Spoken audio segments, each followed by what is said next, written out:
বাংলার অন্ধকার সময় এক সাধারণ মানুষ ইতিহাসের পাতায় অমর হয়ে উঠেছিলেন। তিনি রঘু ডাকাত। প্রথম জীবনে তিনি ছিলেন জমিদারের কর আদায়কারী। প্রতিদিন গ্রামে গ্রামে ঘুরে কৃষকদের কাছ থেকে খাজনা তুলতেন। কিন্তু শীঘ্রই তিনি দেখলেন নীল চাষিদের ওপর ব্রিটিশদের অমানবিক শোষণ। কষ্টার্জিত ফসল ছিনিয়ে নেওয়া হচ্ছে, পরিবারগুলো ভিটেমাটি হারাচ্ছে। নিজের গ্রামও সেই শোষণের আগুনে ধ্বংস হল। সেই দগ্ধ স্মৃতি রঘুর বুক জ্বালিয়ে দিল। অন্যায়ের কাছে নত না হয়ে রঘু পালিয়ে গেলেন বাংলার এক দূর প্রান্তে। সেখানে তিনি গড়ে তুললেন এক অদম্য দল। তারা রাতে হানা দিত ব্রিটিশ জমিদার ও কর আদায়কারীর গুদামে।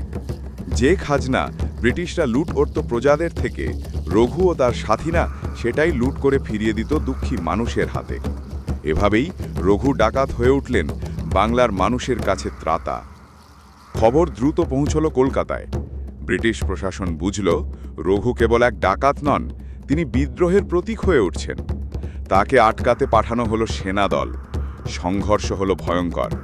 কিন্তু সেই যুদ্ধে রঘু অদ্ভুত কৌশলে পালিয়ে গেলেন বার্মায়। বার্মার সেনাদলে যোগ দিয়ে তিনি শুরু করলেন এক নতুন অধ্যায়। সেখানে তিনি কঠিন সামরিক প্রশিক্ষণ পেলেন। অস্ত্র চালানো, আর্টিলারি ব্যবহারের কৌশল, শত্রু মোকাবেলার নতুন রণনীতি। এই প্রশিক্ষণেই রঘু হয়ে উঠলেন এক দুর্ধর্ষ যোদ্ধা। কিছুদিন পর তাকে পাঠানো হলো চট্টগ্রামে। শাহপরী দ্বীপে ব্রিটিশ বাহিনী তাকে ঘিরে ফেলেছিল। কিন্তু রঘু যেন বাঘের মতো বেরিয়ে এলেন। চকিতে আঘাত হেনে আবারও অদৃশ্য হয়ে গেলেন।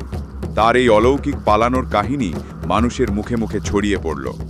এরপর তিনি যোগ দিলেন বার্মার সেনার আর্টিলারি বিভাগে।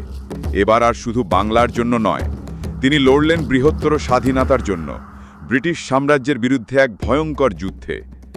কিন্তু তার হৃদয়ে ছিল এক জ্বলন্ত দহন।